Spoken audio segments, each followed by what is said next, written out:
고등학생 때는 저의 장애를 오픈하게 시작했어요.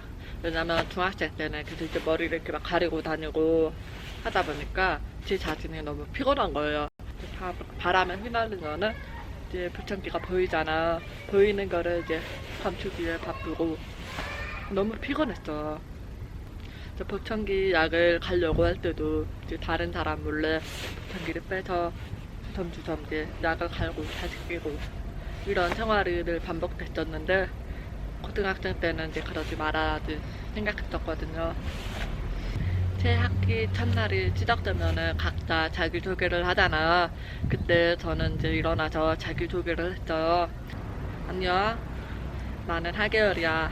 나는 지금 청각장애가 있어서 너희들이 말하는 것과 내가 말하는 게 달라. 그래서 조금 이상하게 들릴 수도 있고 조금 들리지 않는 것 뿐인데 그래도 나와 친구할 사람은 나한테 와줬으면 좋겠어. 맨 앞줄은 늘 저의 자리였고 자리를 바꾸는 날이면 저만 앞줄에서 옆으로만 이동했어요. 2년 내내 그랬어요. 1학년 때는 학교 생활에 적응하느라 앞줄에 앉지 않아도 됐고요. 2학년 때부터는 이제 열공을 해야 했기 때문에 그때부터 앞자리에 앉았어요. 다행이었던 건 여고라서 그랬는지 몰라도 모두 제가 앞자리에 앉는 것에 대해서 개의치 않아 했어요.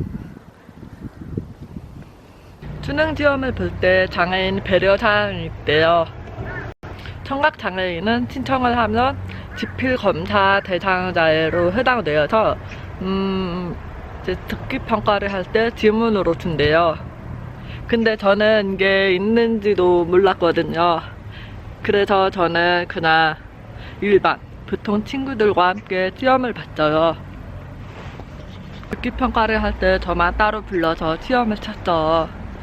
시험을 치는 곳에 들어가니까 교실 하나에 감독관 2명 그리고 스피커 그게 다였어요. 소리가 하나도 들리지 않으니까 울면서 시험을 쳤어. 그때 감독관이 엄청 당황해서 저한테 괜찮냐고 물어보는데 괜찮을 리가 있나요? 수능시험인데. 그래서 영어 듣기평가는 다 듣고 그냥 영어 공부를 하고 싶다고 했죠. 질문은 이제 보통으로 봤던 것 같아요. 영어 듣기가 이제 문제가 17개 중에 제가 맞은 거는 뭐 찍어서 2-3개? 영어 듣기를 빼고 지문을 다 맞았다고 치면은 그래도 60점이 나오는데 완전 폭망한 거죠. 폭망. 수능이 끝나고 나서 그런 배려사항이 있다는 것을 알았어. 근데 지금 이제 뭐 다 늦은 거잖아. 뭐 어쩌겠어. 그때 세상이 끝나는 줄 알았어. 어느 때처럼 저는 이제 그 딱 붙은 책상에 앉아서 이제 공부를 하고 있었어요. 이제 국어 선생님은 비문화 소설을 읽을 학생들을 2명 없고 그 친구는 소설을 계속 읽어 나갔어요. 이제 저번에 말씀드린 것처럼 그러니까 번호 몇 번 부르면은 다음 사람이 읽는 그런 식으로. 고등학생 때도 그런 게 계속 있더라고요. 그래서 혹시나 제 번호가 걸리지 않을까 해서 계속 이제 주의를 집중하면서 읽기 그러니까 주의를 집중하면서 보고 선생님이 부르는 번호를 제가 잘 들어야 되니까 선생님의 임무왕을 딱 보면서 계속 이렇게 왔다 갔다 하면서 듣고 있었어요.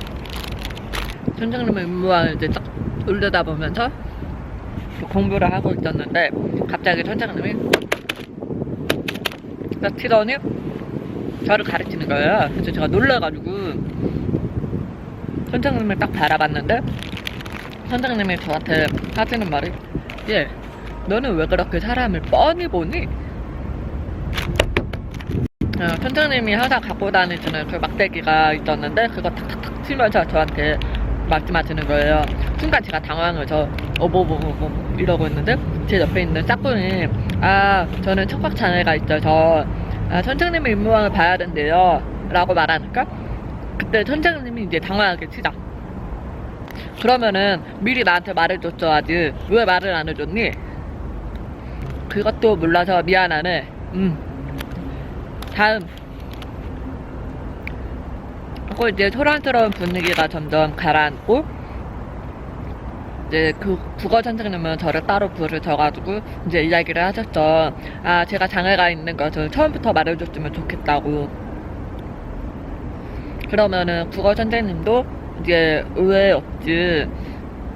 아, 내가 왜 자신의 임무왕을 쳐다보는지 이해할 수 있었을 거라면서 말씀하시더라고요. 왜냐면 그 국어 선생님은 임무왕이 이렇게 그 임무왕이 잠깐 이렇게 나오셔가지고 제가 이렇게 자꾸 임무왕을 쳐다보는 거지. 그 선생님은 임무왕을 보고서 걔는 놀려야 된다고 생각을 했었나봐. 그리고 이제 언제든지 모르는 것이 있으면 자신에게 와서 물어보라고 하셨어. 저는 인복이 많아요. 아마 제가 좋은 사람이기 때문에 제 주변에도 좋은 사람들만 있는 것 같아요. 먼저 고3 수능 생활을 끝으로 초등학생 3년 시절, 중학생 3년 시절, 고등학생 3년 시절 다 합쳐서 이제 총 9년. 9년의 시간 동안 저와 함께 해주셨던 과외 선생님이 계세요. 솔직히 저 한 사람만을 위해서 약 10년 동안 과외를 해준다는 일은 정말 어마어마한 일이에요. 그것도 일주일에 주 1회도 아니고 일주일에 2번, 3번 와서 저한테 이제 과외를 해주시고 한 과목도 아니라 2~3과목 정도 계속 저를 봐주셨어요. 이 과외 선생님들과 보냈던 약 10년 동안의 시간은 정말 어떻게 말로 표현해야 될지 모르겠어요. 저의 모든 아픔과 저의 모든 기뻤던 나날들과 그 모든 것을 함께 공유한 선생님이거든요. 지금은 제 선생님이 결혼도 하시고 제 아이의 엄마가 되셨어요. 다음으로는 우리 영고미가 있어요. 영고미와는 이제 어떻게 친해졌는지 잘 모르겠는데 교회를 이제 다니고 이제 교회 생활을 하고 나서부터 좀 친해진 것 같아요. 학교 생활을 하면서 힘들었던 점이나 이제 또 교회 생활을 하다 보면 또 힘든 여러 가지 일들이 있잖아요. 그런 모든 일들을 다 아는 친구예요. 특히 제 엄마가 조금 아팠던 때가 있었는데 그때 제 옆에서 저를 위해서 가장 많이 기도해주고 제가 힘들지 않도록 진짜 묵묵히 옆에 있었던 참 예쁜 친구예요. 지금은 이제 결혼을 해서 한 아내가 되었는데 예쁜 가정을 이루면서 행복하게 지내길 바라요.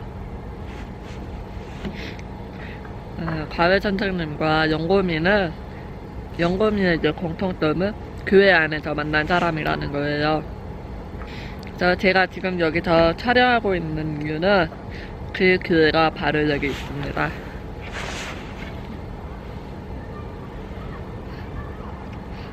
이 외에도 저와 함께 해주신 친구들, 지인들이 정말 많아서 지금 이 영상을 한 사람 한 사람의 이름을 불러드리고 싶은데 그러지 못한 점은 너무 죄송해요. 앞으로도 저와 함께 해주세요.